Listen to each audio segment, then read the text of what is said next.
Olá, gente! A aula de hoje vai tratar da motilidade gástrica. Então, vamos iniciar esse estudo. Então, aqui nós temos elencado as 5 funções desempenhadas pelo estômago. A primeira, armazenamento do alimento, aonde o estômago, como bem sabemos, funciona como um saco muscular capaz de armazenar até 1,5 litro de conteúdo ingerido. A próxima função é a função de mistura. Então, o conteúdo ingerido, ele precisa ser misturado com as secreções gástricas. Secreções estas que contêm ácido clorídrico, que contém pepsina, que vai desdobrar aí as proteínas, certo? A próxima função, trituração do alimento, que ocorre na região mais distal do órgão e tem a função de homogeneizar o alimento, permitindo aí e garantindo também a formação do quimo gástrico. A propulsão peristáltica, ela vai ser responsável pela mistura, pela trituração e pelo esvaziamento gástrico. A regulação da velocidade de esvaziamento gástrico, nós vamos contar com regiões específicas do órgão. Vamos contar com o piloro, vamos contar também com a região antral, garantindo a velocidade e a intensidade de esvaziamento gástrico. A figura 1, nós temos a anatomia fisiológica do estômago. É interessante estudar a anatomia porque muitas funções que elencamos ainda há pouco, elas acontecem em determinadas regiões do estômago. Assim temos a cárdia, o fundo, o corpo, a região antral, que tem essa forma de funil, o piloro, que é a abertura por onde o conteúdo ou quimo gástrico vai para o duodeno, e o esfíncter pilórico, que é uma modificação, ou melhor dizendo, é um espessamento da camada muscular circular e que promove tonicidade, garantindo que o piloro ele se mantenha fechado durante certos períodos. Então, aqui nós temos a divisão anatômica: cárdia, fundo, corpo, pilórica ou antral. E com relação à divisão fisiológica, nós vamos ter duas porções. A porção oral, constituída pela cárdia, fungo e cerca de 2/3 do corpo do estômago. A porção caudal, constituída por 1/3 do corpo e todo o antro do estômago. Vamos falar então da função de armazenamento gástrico. A região onde isso vai acontecer no estômago é fundo e porção proximal do corpo gástrico. O limite de armazenamento do estômago vai variar de 800 ml a 1,5 litro, com pressão interna baixa. Essa pressão interna baixa vai ser garantida por meio do relaxamento de suas paredes. O mecanismo. Então, antes do alimento chegar ao lúmen do estômago, à luz do estômago, primeiro tem que acontecer alguns eventos, como, por exemplo, o relaxamento receptivo do esfíncter esofágico inferior e também do fundo.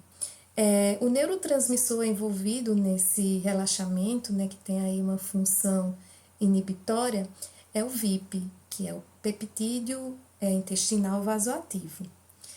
Pois bem, ocorrido o relaxamento receptivo, o alimento adentra e quando ele cai na luz do estômago, ele vai cair de uma forma bem particular, bem peculiar.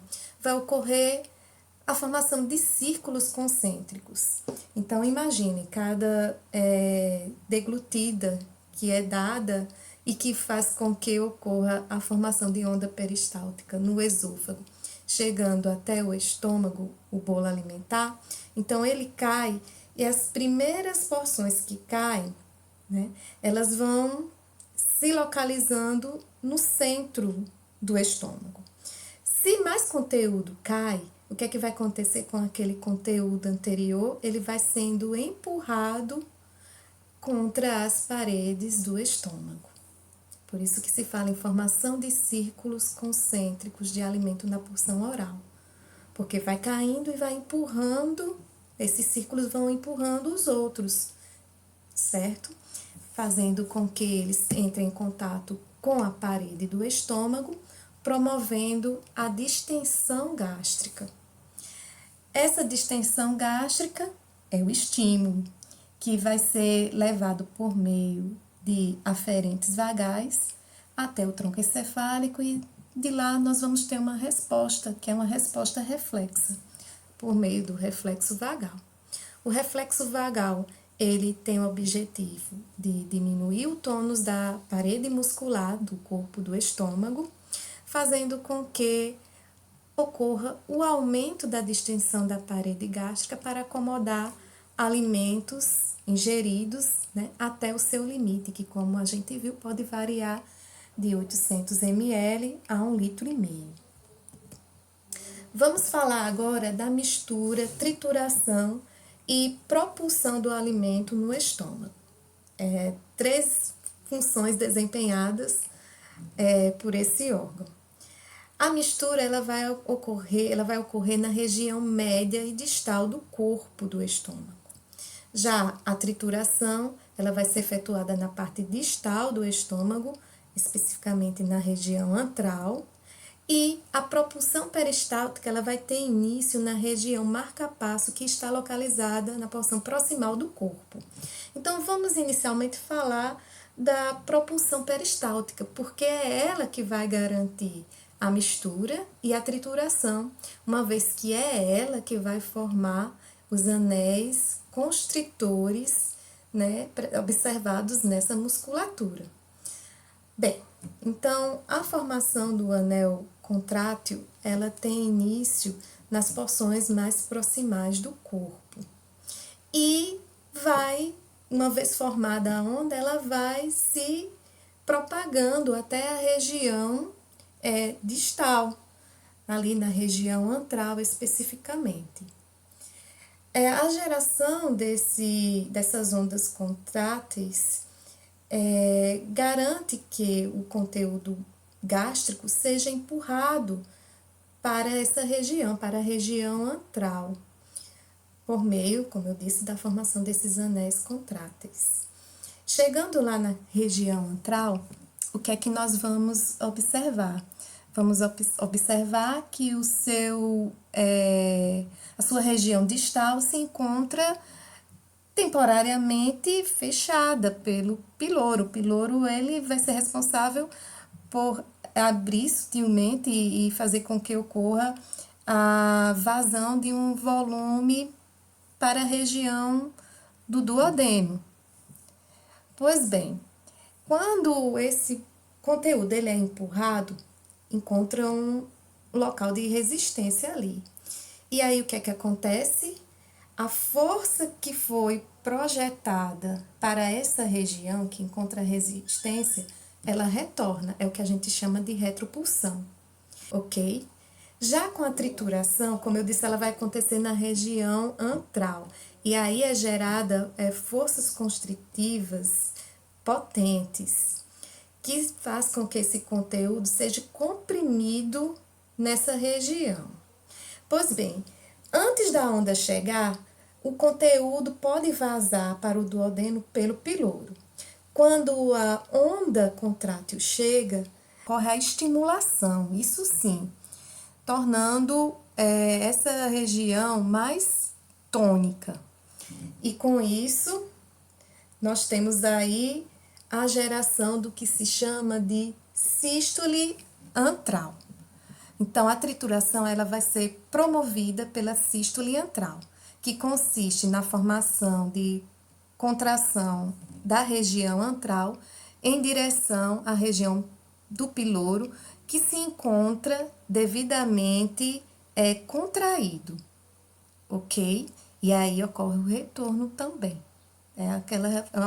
A região de resistência. Vem uma força, encontra essa região, não tem para onde propagar, retorna, ok? Bem, aqui nós temos um fluxograma que ilustra um pouco do que foi falado. Bem, produção de sucos digestivos pelas glândulas gástricas, como foi falado, há essa necessidade, o estômago também é um órgão que vai produzir essas secreções para garantir o processo de digestão química do alimento ingerido. Então, há necessidade de misturar esse conteúdo com o alimento ingerido. Então, para que isso aconteça, eu tenho que realizar o contato do alimento com essas secreções que estão na proximidade da mucosa. Uma vez ocorrida a formação de ondas de mistura, eu vou ter a garantia dessa função. Eu vou ter essa mistura dos sucos digestivos com o alimento ingerido garantidos, ok? Então, formação da onda de mistura nas porções média e superior da parede gástrica. Isso faz com que ocorra o deslocamento do conteúdo na direção do antro, como eu falei anteriormente. Até aqui, essa onda contrátil que é formada, ela e constritiva, porque vai promover a mistura, é uma onda propulsiva, é um movimento peristáltico que gera mistura. Essa onda propulsiva e contrátil, ela é gerada por ondas lentas. Lembram lá das ondas lentas? A gente viu nossa primeira aula que tratou de motilidade. Pois bem, então é gerado pelas ondas lentas. E essas ondas lentas, elas são responsáveis elas ditam o ritmo elétrico básico, né? E aí, a ritmicidade gerada, ou a frequência gerada de ondas pelas ondas lentas, são de cerca de 3 ondas por minuto, o que nos dá aí a formação de onda a cada 15, 20 minutos, certo? Então, ocorreu a formação dessas ondas. Quando essa onda ela chega naquela região que eu falei, na região antral, ocorre a intensificação da onda, e essa onda ela tende a aumentar de amplitude, e como também já foi falado, o aumento de amplitude acaba colaborando para a geração de potenciais em espículas, que são os verdadeiros potenciais de ação. E aí são geradas ondas constritivas bem potentes. Então, formação de anéis constritivos que forçam o conteúdo antral na direção do piloro. Então, tudo isso acaba colaborando para a promoção da mistura, trituração e propulsão dos conteúdos gástricos. Ficou certinho? Primeiro, nós temos a formação de ondas lentas, que garante aí essa formação das ondas constritivas, que são intensificadas quando vão aumentando, vão sendo amplificadas, quando vai se distanciando, né? E aí são geradas os potenciais em espículas, que são os potenciais de ação, que geram anéis constritivos ou constritores mais potentes. Bem, como é que vai acontecer a mistura dos conteúdos gástricos, do conteúdo gástrico, por meio de anéis constritivos? Então, falei também, né, anteriormente. Então, a onda peristáltica, ela percorre a parede antral na direção do piloro. E como disse, existe um obstáculo aí, o piloro está fechado. Então, para onde vai toda essa energia, toda essa força pulsátil, né? Ela retorna, é a terceira lei de Newton. Então, o alimento ele vai sendo comprimido, né? Ocorre compressão do conteúdo alimentar no antro em direção ao piloro. Às vezes ocorre pequeno escape de conteúdo antral, sendo ejetado lá para a região do duodeno. Quando isso acontece, a onda ainda ela não chegou na região antral. O conteúdo foi comprimido, mas o conteúdo está sendo comprimido, mas a onda ainda não chegou. Aí sim, quando a onda chega, a gente vai observar justamente a contração do músculo pilórico, certo? à medida que a onda peristáltica se aproxima da região. E aí, como eu falei, todo aquele conteúdo vai ser ejetado para a região do corpo, que a gente chama de ejeção retrógrada ou retropulsão, ok? É o movimento ao contrário. Resumindo, retropulsão mais propulsão são os mecanismos importantes para a mistura e a trituração. Lembrando, reforçando mais uma vez a informação, que a mistura vai acontecer nas regiões mais proximais do corpo e a trituração na região mais antral do estômago. O quimo. Então, todo esse movimento, como foi discutido até então, vai promover a mistura e a trituração e, no final, esse conteúdo que foi misturado com as secreções gástricas e que também sofreu processos de digestão, principalmente aí nas proteínas, é onde tem início a digestão das proteínas, muda de aspecto, né? Ele deixa aquela condição anterior, logo quando chegou, de bolo alimentar, e passa a ter um outro aspecto, um aspecto mais pastoso. E aí nós temos a formação do quimo, que o quimo nada mais é do que o conteúdo parcialmente digerido que passa para o intestino após o alimento ter sido misturado com as secreções gástricas. E os fatores que afetam o grau de fluidez do quimo são quantidades relativas dos alimentos, ou seja, o quanto de alimento foi introduzido no estômago, o quanto de água está presente e o quanto de secreções também estão presentes e envolvidas aí nesse processo. Então, isso vai determinar a fluidez. O outro ponto a ser observado é o grau de digestão dos alimentos no estômago. Tem alimentos que conseguem ser digeridos, alimentos proteicos já tem a digestão iniciada aí. Se eu tenho um alimento rico em lipídios, aí a gente já vai ter uma outra condição, certo? E da mesma forma acontece com as proteínas, com os carboidratos, desculpe. A consistência semilíquida a pastosa. Essa é a consistência que deve seguir adiante, né, para o duodeno. Então, o quimo gástrico tem essa consistência de semilíquida a pastosa. Contrações de fome.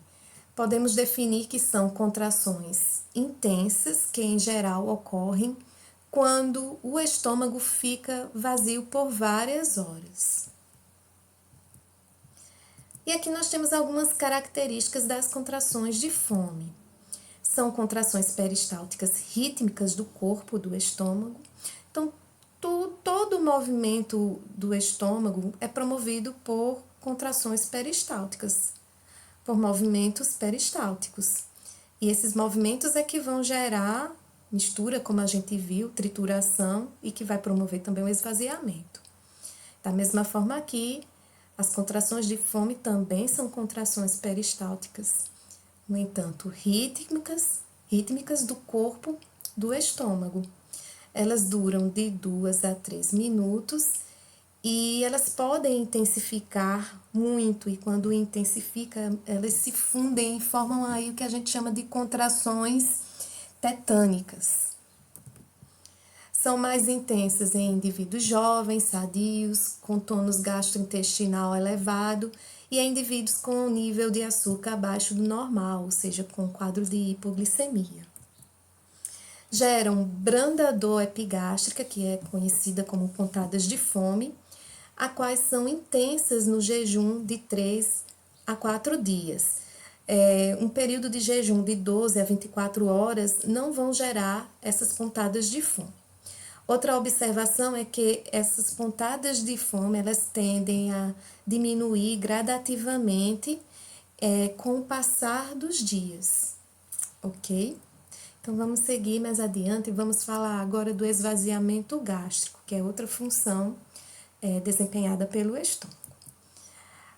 É regulada por mecanismos neurohormonais envolvendo a região antropilórica, e aqui eu vou até acrescentar também o duodeno é requisitado, certo? Aí nós vamos contar com neurotransmissores que vão estimular, que vão inibir. Nós vamos também contar com hormônios gastrointestinais que vão estimular ou vão inibir, dependendo da região em que estão sendo solicitados. Se é no estômago ou se é no duodeno, a gente vai ver mais adiante.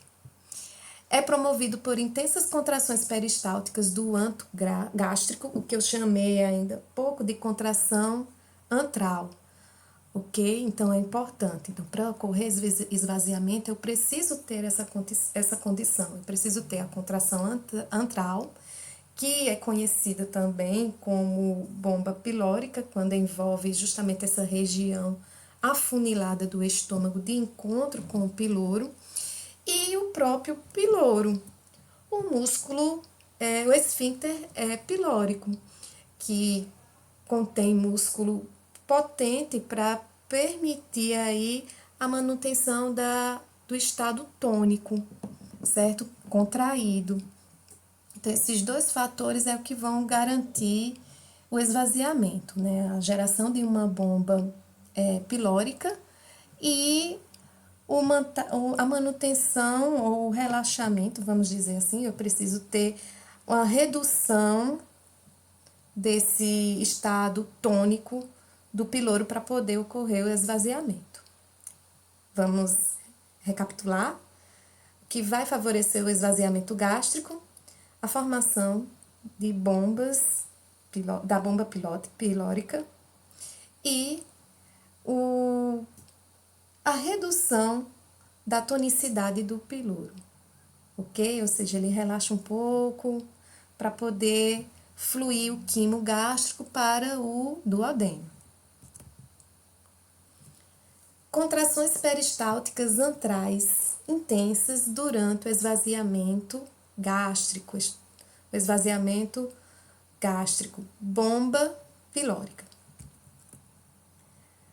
Nós vamos observar dois tipos de contrações rítmicas, como já foi observado e falado anteriormente. As contrações rítmicas fracas do estômago, que são responsáveis aí por cerca de 80% do tempo. Essas contrações rítmicas são geradas por ondas lentas, que, como a gente falou, ditam o ritmo básico, o ritmo elétrico básico em questão. Serve para a mistura do alimento com as secreções gástricas.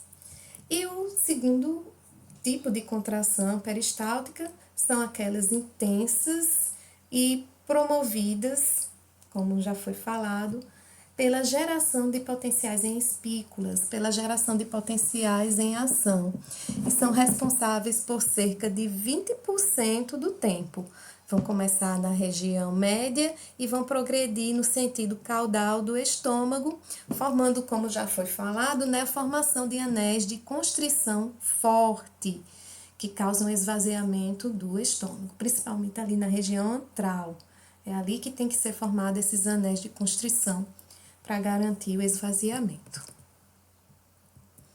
Pois bem, as pressões das contrações peristálticas intensas têm aí uma pressão de 50 a 70 centímetros de água. Esse valor é 6 vezes maior do que o observado nas pressões das contrações de mistura aí no estômago.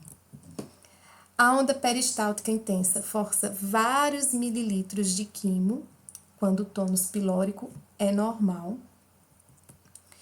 E as ondas peristálticas causam a mistura no estômago e também promovem a ação de bombeamento, né, bomba pilórica, como também já foi tão falado. O papel do piloro no controle do esvaziamento gástrico. Então, aqui nós vamos falar de uma das funções que o piloro desempenha no trato gastrointestinal. A outra função ela é observada no período interdigestivo. O piloro, nesse período, ele impede que o conteúdo duodenal, que é alcalino, ele migre para a região do estômago, ele flua para a região do estômago, que não tolera muito essa condição. Principalmente o estômago, ele não tolera a secreção biliar. Já por sua vez, também evita que nesse período interdigestivo o conteúdo ácido do estômago migre para o duodeno. No entanto, o duodeno até tolera, ele consegue resistir. Agora, se a coisa ela se complicar, pode ocasionar o que a gente chama de úlceras pépticas. Então, por isso é importante a manutenção adequada desse esfíncter, né, para não ocorrer o surgimento no duodeno de úlceras pépticas. Então, é essa uma das funções que não tem nada a ver com a motilidade gástrica, mas que é interessante de falar.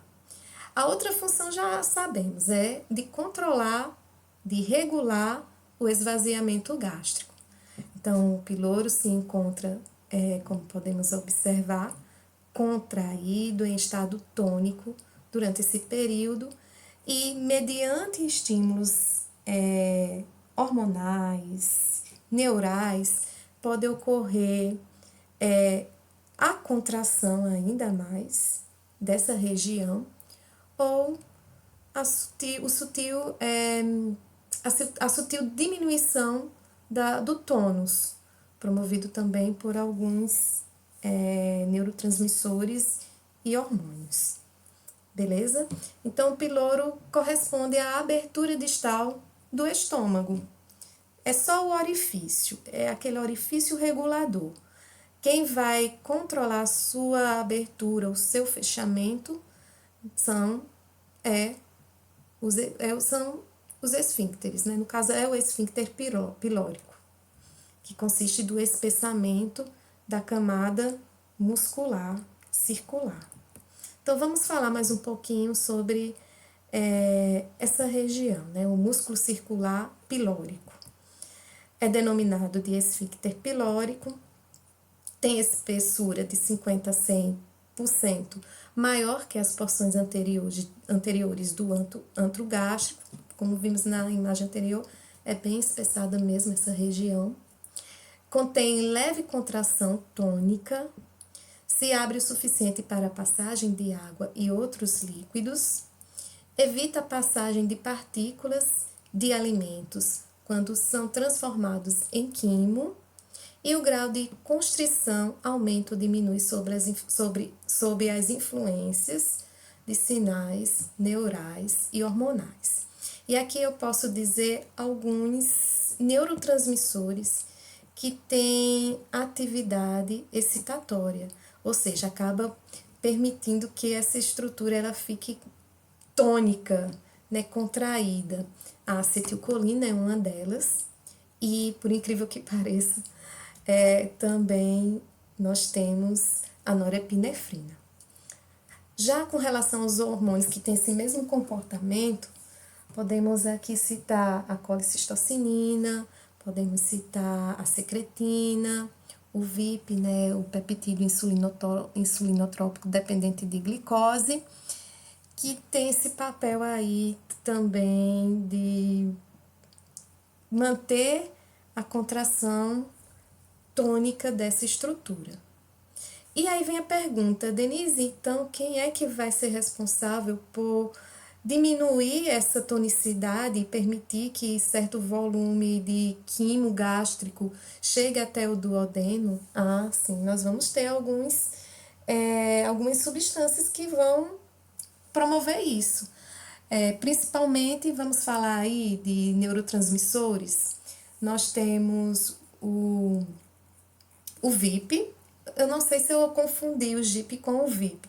O VIP, que é o peptídeo intestinal vasoativo. O óxido nítrico também, ele promove o relaxamento, né, a diminuição da tonicidade dessa região. E a metacefalina. Então, são alguns neurotransmissores que acabam contribuindo aí na redução da tonicidade do esfíncter pilórico. regulação do esvaziamento gástrico. Então, nós vamos contar com sinais que são originados no estômago e também no duodeno. E ambos, o estômago e o duodeno, vão acabar contribuindo aí na regulação da velocidade com que ocorre o esvaziamento gástrico.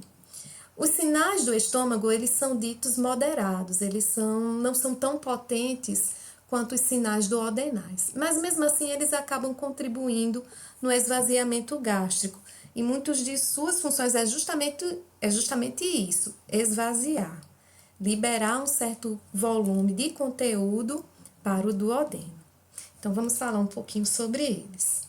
Os fatores gástricos que promovem o esvaziamento. Efeito do volume alimentar gástrico. O efeito alimentar, ele está relacionado à quantidade, ao volume. O quanto o volume de alimento promove esse esvaziamento. Ele não está relacionado com a distensão ou com a pressão, certo? Mas dos reflexos que são gerados, dos reflexos locais, promovidos pelo sistema nervoso entérico, ok? Então, quanto maior o volume de alimento ingerido, abarcado no estômago, maior o esvaziamento gástrico. Isso acontece porque sinais vão ser dados para que ocorra esse esvaziamento, e quem vai ser responsável por isso é o plexo mioentérico local. E aqui nós temos o fluxograma ilustrando o que foi falado. Então, o aumento do volume gástrico causa a distensão da parede gástrica, e não é a distensão em si que vai promover esse esvaziamento, mas sim a geração de reflexos mioentéricos locais que promovem aí a atividade acentuada da bomba pilórica e, consequentemente, inibição do piloro, que vão promover o esvaziamento gástrico. Até porque, para que ocorra esvaziamento gástrico, eu preciso dessas duas situações. Eu preciso de atividade acentuada da bomba pilórica e inibição do piloro. Sem isso, não tem como ocorrer esvaziamento gástrico. Vamos para o segundo ponto. Efeitos do hormônio gastrina. A gastrina ela é liberada pelas células G que estão localizadas na região antral do estômago. Elas são liberadas mediante a presença de produtos, de alimentos proteicos, certo? No estômago. É o estímulo que vai promover a liberação de gastrina. Uma vez liberada a gastrina, ela vai ter algumas funções a desempenhar. Na atividade motora, nós vamos contar com a intensificação da atividade da bomba pilórica.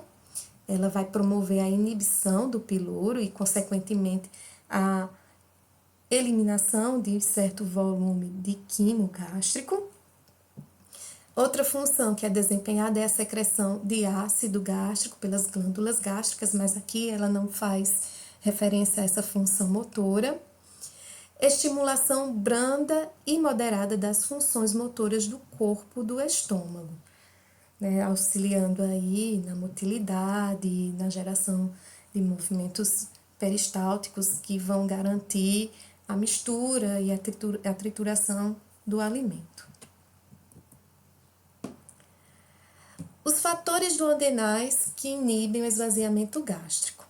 Então, vamos contar com tanto as vias nervosas contribuindo aí no esvaziamento, no tocante à inibição, porque aqui a gente vai ver que é contrário, eles agem inibindo, e também os hormônios gastrointestinais. Então, são regulados aí por neurotransmissores via sistema nervoso, tanto entérico quanto autônomo, e a atuação, a regulação por meio de hormônios gastrointestinais. Então, vamos observar o efeito inibitório dos reflexos nervosos enterogástricos de origem duodenal. Então, o volume excessivo do quimo no duodeno, ele vai deflagrar respostas, né? Não respostas, estímulos, né? Que serão levados para as demais vias, né? Como a gente viu, para a via entérica, sistema nervoso entérico, ou sistema nervoso autônomo simpático ou parasimpático. São as vias de mediação. Então, são múltiplos reflexos nervosos gerados pelo excesso de volume de quimo no duodeno. Então, o que é que o duodeno vai avisar? Aqui tem um volume considerável de conteúdo que precisa ser processado para poder outra quantidade de volume de quimo gástrico chegue nessa região. Enquanto não terminar o processamento digestivo desse conteúdo, não tem como outro volume chegar nessa região. Então, por isso que são deflagrados estes reflexos, para garantir que o quimo gástrico possa ser processado no duodeno. E aí nós vamos ter a interrupção ou retardo do esvaziamento gástrico para garantir isso. Ei, estômago, para aí, não manda mais que eu tenho que dar conta aqui desse volume de conteúdo, eu tenho que processar esse volume de conteúdo, de quimo gástrico, né, absorver, né, desdobrar através da ação enzimática, enfim, toda aquela história que a gente vai estudar mais adiante. Bem, então, com relação ao sistema nervoso entérico, né, então, diretamente, o duodeno passa esse sinal para o estômago via sistema nervoso entérico. Então, diretamente do duodeno para o estômago pelo sistema nervoso entérico da parede intestinal. Reflexo local via plexo mioentérico. Já com relação ao sistema nervoso autônomo, nós temos aqui a participação do simpático e parasimpático. Quem vai ser mais interessante na resposta, na mediação, é o simpático, né? Pouca influência tem o parasimpático, mas isso não quer dizer que não tenha. Então, os aferentes nervosos são enviados para os gânglios simpáticos pré-vertebrais e a resposta reflexa vai ser encaminhada via eferentes simpáticos inibitórios. Então, tudo aqui vai inibir. Lembre-se, o estômago vai interromper temporariamente o esvaziamento gástrico para garantir que o duodeno dê conta do recado. E no parasimpático, os aferentes vagais levam a informação para o tronco encefálico, que processa, e aí nós temos a resposta reflexa, que é enviada pelos sinais excitatórios normais. Como foi falado anteriormente, né? Aqui, norepinefrina, inibe. Inibe no que eu digo, inibe o esvaziamento gástrico, ok? Se ela inibe o esvaziamento gástrico, ela vai ter na região pilórica a função contrária, ela vai ter uma função excitatória. Já com relação ao parasimpático, a acetilcolina, ela vai também ter a mesma função da norepinefrina, ok? Ela vai inibir o esvaziamento gástrico e lá na região do piloro, ela vai ter efeito excitatório, promovendo a constrição. Efeitos dos reflexos sobre o esvaziamento gástrico. Então, nós vamos ter aí as seguintes funções. Nós vamos ter a inibição forte das contrações propulsivas da bomba pilórica e vamos ter o aumento do tônus do esfíncter pilórico. E esses dois pontos aí colaboram para a diminuição do esvaziamento, até mesmo a interrupção do esvaziamento gástrico. Fatores que podem desencadear reflexos inibitórios enterogástricos. Então, nós temos aqui alguns fatores que são monitorados pelo duodeno. Então, o quimo gástrico, quando chega lá, o duodeno vai monitorar. Lá contém quimiorreceptores, mecanorreceptores e osmorreceptores que vão fazer essa função, que vão executar essa função.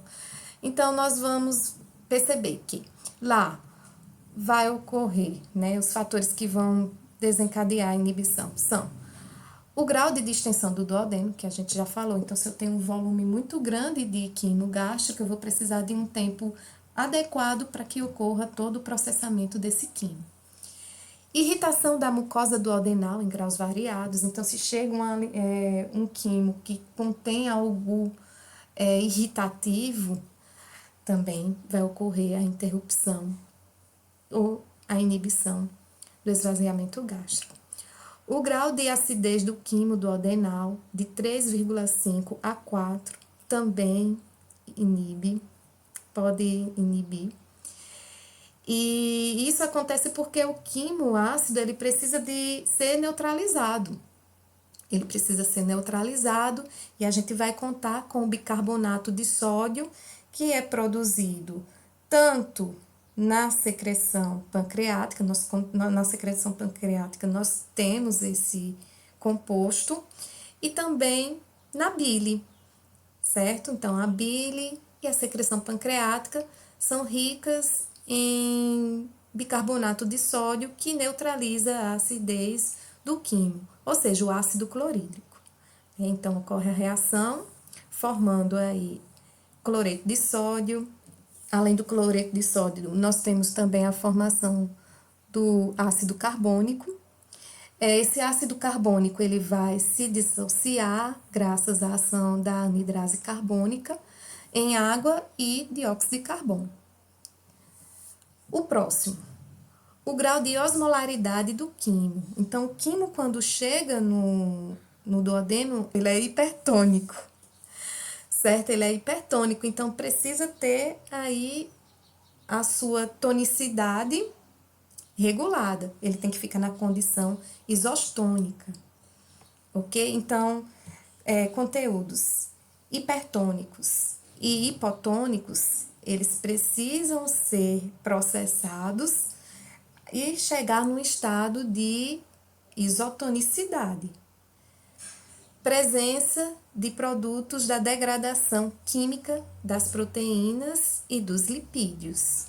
Então, os produtos químicos, os produtos desdobrados de proteínas e lipídios também inibem, porque acabam liberando aí alguns hormônios, como secretina, colicistocinina, que inibem, a gente vai ver mais adiante, o esvaziamento gástrico. Feedback hormonal do duodeno inibe o esvaziamento gástrico. Então, como foi falado anteriormente, alguns hormônios têm efeito inibitório. O principal deles é a colicistocinina, que ela é liberada quando o quimo chega no duodeno e os quimiorreceptores acabam identificando a presença aí de produtos lipídicos. Então, o gatilho vai ser dado com a presença de produtos da digestão dos lipídios, beleza? Ácidos graxos. A secretina, por sua vez, ela é liberada em presença de produtos da digestão proteica, aminoácidos, alguns peptídeos, promovem a liberação desse hormônio gastrointestinal. O peptídeo inibidor gástrico, ou peptídeo insulinotrópico dependente de glicose, o GIP, ele é liberado mediante a presença desses nutrientes, né? Carboidratos, proteínas e lipídios. E a enterogastrona, ela está presente também inibindo o esvaziamento gástrico. Agora, ninguém sabe ao certo ainda aonde esse hormônio ele é sintetizado e excretado. Ainda estão sendo realizados estudos sobre este hormônio. Então, estímulo para a liberação de hormônios, o quimo ácido, gorduroso, em menor grau, ok? E outros tipos de nutrientes. E aqui nós temos, né, a região do duodeno, que contém os químios, mecanos e osmorreceptores, e que vão gerar esses sinais que podem ser desencadeados por reflexos nervosos, onde vão inibir o esvaziamento gástrico, ou pode ser também deflagrados por hormônios inibidores, né? Também da mesma forma, inibe o esvaziamento gástrico. Vamos agora estudar a motilidade gástrica nos períodos interdigestivos. A musculatura ela vai permanecer quiescente de 1 a 2 horas. Após isso, nós vamos observar a atividade elétrica e motora intensa no estômago. Essa atividade ela é gerada pelo complexo migratório mioentérico, o CMM, que gera ondas peristálticas. E que tudo indica que aqui a motilina também tem uma influência, ok? Lembram lá da motilina? A região de origem, corpo médio do estômago, é onde vai ser deflagrada aí essa atividade elétrica e, consequentemente, a geração dessas ondas peristálticas. A duração dessas ondas, 10 minutos. Após isso, ocorre o cessamento desse estímulo, que vai durar aí 90 minutos, a periodicidade, certo? Após esses 90 minutos, novamente, essa onda peristáltica vai ser deflagrada pelo complexo migratório mioelétrico. A função dessa atividade elétrica e motora no período interdigestivo é justamente garantir que qualquer resto de conteúdo gástrico, por exemplo, o indivíduo ele fez uma alimentação rica em carnes e de repente percebeu que ingeriu um pedaço de osso. Então, para esse osso ser eliminado do estômago, ele só vai ser neste período. No período digestivo convencional, normal, essas partículas maiores, grandes, como o osso ou corpos estranhos, não são eliminadas.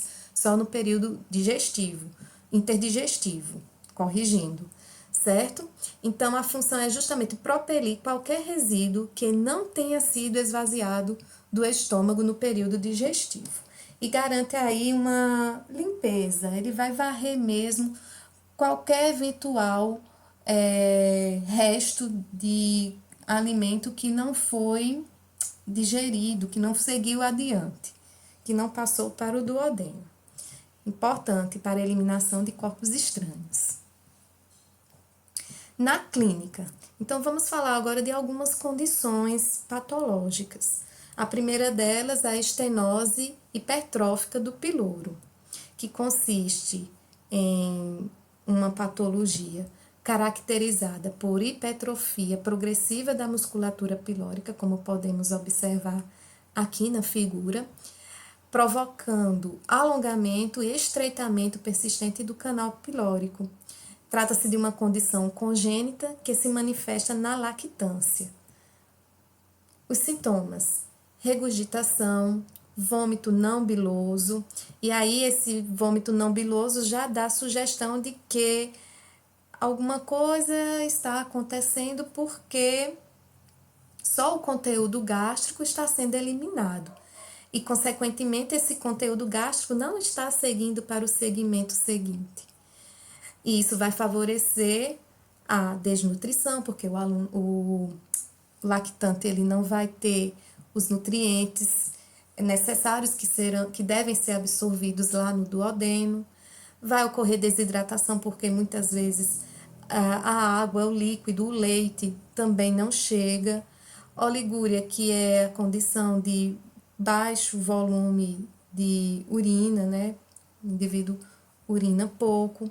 Desequilíbrio eletrolítico e constipação intestinal. A frequência de ocorrência: 1 em cada 150 nascimentos de meninos, é uma condição muito comum em meninos. A patogenia: a ausência de influências inibitórias sobre o piloro e talvez com produção inadequada de óxido nítrico no local. Haja visto que o óxido nítrico, o VIP, eles têm o poder, né, são neurotransmissores que têm o poder de diminuir a tonicidade do esfíncter pilórico. Tratamento, miotomia cirúrgica, como podemos observar aqui na figura. A gastroparesia refere-se a um conjunto de distúrbios de etiologia variada em que o esvaziamento gástrico está comprometido ou é tardio, porém sem qualquer evidência de obstrução. Os sintomas: o indivíduo ele vai ter saciedade precoce, náuseas, vômitos, distensão, desconforto na parte superior do abdômen. A etiologia: idiopática, então não se tem muitas vezes a origem da causa. Doenças sistêmicas, diabetes e esclerodermia. Consequência de tratamento cirúrgico, como por exemplo lesão do nervo vago. Consequência de tratamento clínico, como o uso de medicamentos anticolinérgicos e antiácidos. E o tratamento, medicamentos procinéticos, que vão promover aí a motilidade. Refeições pequenas. Aumentar a proporção de nutrientes supridos por líquidos, então fazer a ingesta de alimentos mais semipastosos ou líquidos. Dietas com baixo teor de lipídios, porque lipídios libera colicistocinina e colicistocinina é um potente inibidor do esvaziamento gástrico. O vômito. O vômito, ele consiste na expulsão do conteúdo gastrointestinal para o exterior através da cavidade oral. E ele é desencadeado por estimulação do sistema gastrointestinal por agentes tóxicos e infecciosos. Estimulação de diversos tipos de receptores sensoriais que estão distribuídos no organismo. Sintomas que precedem o vômito. Esses sintomas, eles estão relacionados à atividade do sistema nervoso autônomo. São elas: sudorese, taquicardia, taquipneia, midríase, salivação, sensação de desmaio, queda da pressão arterial, náuseas e ânsias. Vamos estudar um pouquinho na geração de ânsias, porque muitas vezes a ânsia precede o vômito. Mas isso não quer dizer que todo vômito vem precedido de ânsia. Às vezes ocorre o vômito sem a necessidade da ânsia. E às vezes ocorre a ânsia sem ter a necessidade do vômito. Espero que vocês tenham entendido, se eu não confundir aí a cabecinha de vocês. Então, às vezes o indivíduo ele pode ter quadros de ânsias e não ter o vômito em seguida. E muitas vezes o indivíduo ele pode ter o vômito sem necessariamente ter a ânsia, ok? Mas pode acontecer de ter ânsia e em seguida o vômito. Então, vamos lá ver como isso acontece, né? A peristalse reversa, que é a peristalse ao contrário, ou seja, a peristalse normal ocorre da região oral para a caudal e aqui é o contrário, é da caudal para a oral. Ela vai ter início nas porções distais do intestino, principalmente lá no jejum, aonde vai acontecer o quê? O relaxamento do piloro, fazendo com que o conteúdo intestinal seja propelido para o estômago. Aí vem as contrações antrais potentes, que a gente já viu, né? Que levam adiante esse conteúdo, assim aconteça o relaxamento do esfíncter esofágico inferior. Aconteceu? Esse conteúdo é lançado para o esôfago. São duas condições importantes: aumento da pressão abdominal e redução da pressão torácica. Esse gradiente de pressões vão favorecer justamente o fluxo de conteúdo gástrico para o estômago. Aqui a gente caracteriza a ânsia, ok? Então, vamos lá. Então, inspiração profunda. vai fazer com que ocorra a redução da pressão intratorácica e a contração da musculatura abdominal aumenta a pressão abdominal. Duas condições que vão favorecer o gradiente de pressões, isso na ânsia. Quando eu tenho fechamento da glote, diafragma elevado e relaxamento do esfíncter esofágico superior, aí sim, vem aí o menino, vem o vômito, viu? Certo? Então, o vômito, veja que aqui eu tenho um quadro elencado de vômito, precedido de ânsia, ok? O controle. Nós temos a região do bulbo que abarca aí o centro do vômito e o centro da ânsia.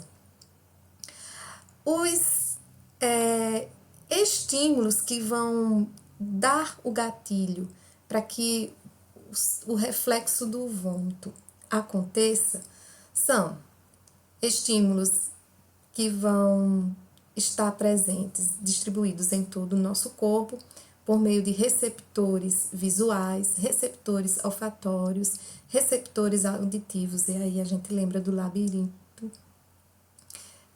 receptores táteis, orofaringe, mecanorreceptores e quimiorreceptores do sistema gastrointestinal. A dor intensa no trato geniturinário também são estímulos que vão ser encaminhados por meio de nervos aferentes até o centro do vômito. Alguns medicamentos emédicos também vão promover o vômito. E aí é aquela interação, né, que eu falei, de forma independente, mas que pode acontecer do centro da ânsia, interagir aí com o centro do vômito e vice-versa. Centros nervosos superiores, eles também podem participar aí, estimulando a região da zona quimiorreceptora, que acaba enviando informações para o centro do vômito sobre certas questões. Por exemplo, estímulos psíquicos, como o medo ou algum trauma que o indivíduo sofreu e que acaba sendo gatilhos, né, provocadores de vômito, ok? Então, uma vez colhida as informações nos receptores aferentes e encaminhados para o centro do vômito, esse centro do vômito vai emitir uma resposta, né, que vai ser encaminhada aos músculos do trato gastrointestinal, aos músculos respiratórios e aos músculos abdominais, promovendo aí toda aquela sequência de eventos que vimos com o intuito de eliminar o conteúdo gastrointestinal por meio, né, do vômito. Aqui a gente conclui. Temos aqui as referências bibliográficas que foram utilizadas na construção desse material. As imagens foram obtidas nesses sites. E a gente fica por aqui e até a próxima semana.